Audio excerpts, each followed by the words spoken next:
Now, this one is different. The objects are now moving. So, you have a hanging mass and a counter mass. So, usually, or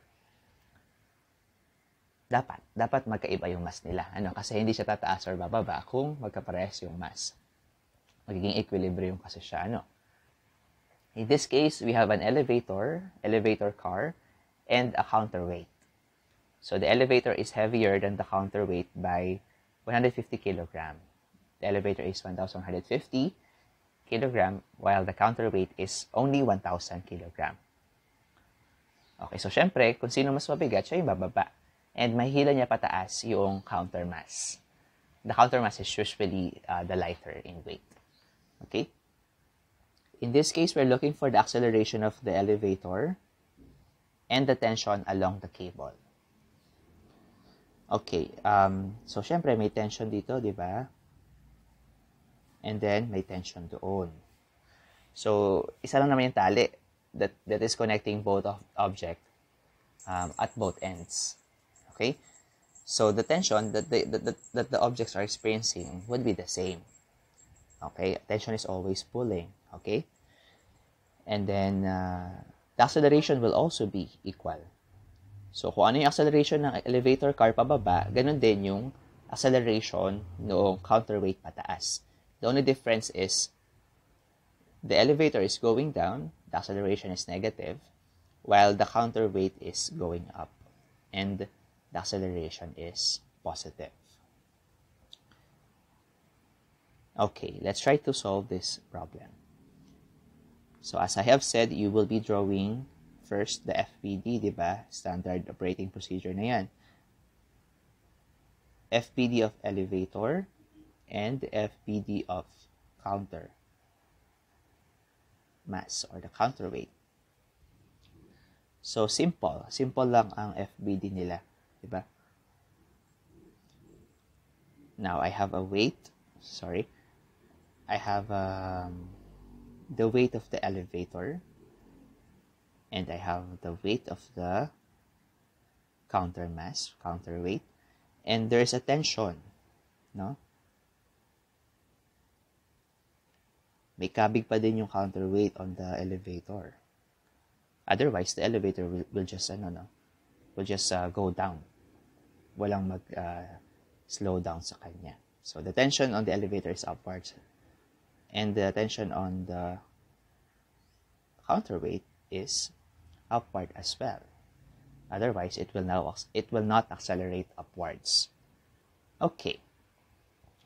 Also, remember to put the direction of the accelerations, para hindi ka malito while you're solving. Now, to solve for the acceleration, I will give you a formula. No? This is the formula that you will use for these cases. Hanging mass and when there's a counter mass. So, the heavy mass, I'm talking about the mass in kilogram of the heavier object, the elevator in this case, and the mass of the light minus the light mass, which in this case is the counterweight, and then the sum of the masses. Ibig sabihin, you will add the masses divided by G. So, solve natin yung acceleration using this formula. There is a derivation for this equation, but due to time constraint, I will not be teaching you the derivation. Okay, gamitin na lang ninyo yung ating formula. So, air acceleration, heavy mass, which is 1,150 kilogram minus 1,000 kilogram.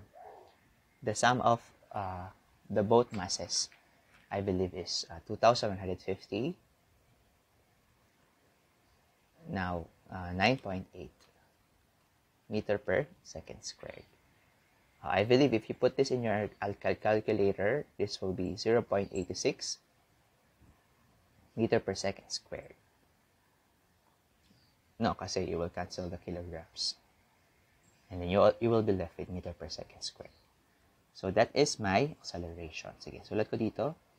I need to delete this computation kasi wala nang spaces, sir.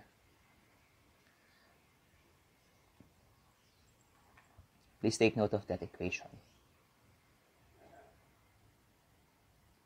Okay. So now, magsasama ko ng forces on the elevator. Pwede din doon sa countermass. But here, I chose the elevator. Sum of the forces along the y, mass times acceleration. So the tension is upwards minus the weight of the elevator. The mass of the equals the mass of the elevator and the acceleration. So right now, hindi natin bibigyan to ng 0 or hindi natin ito consider the 0 kasi syempre gumagalaw siya. We have computed nga the acceleration, di ba? And also remember, kapag elevator, yung pinag-uusapan natin, siya yung bumababa.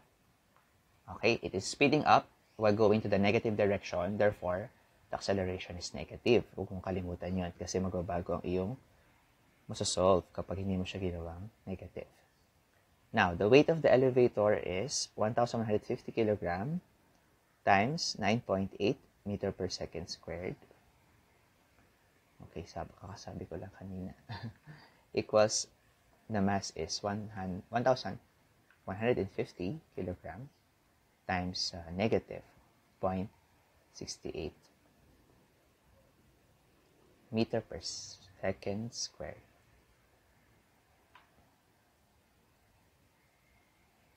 Okay. Okay, I believe this one will be equal to 11,270 newtons. And on the right side, it will be equal to this much, negative 782 newtons. So if I transpose the 11,000 on the other side, it will become positive. No? So sige, transpose ko na siya dito because I don't have a lot of space.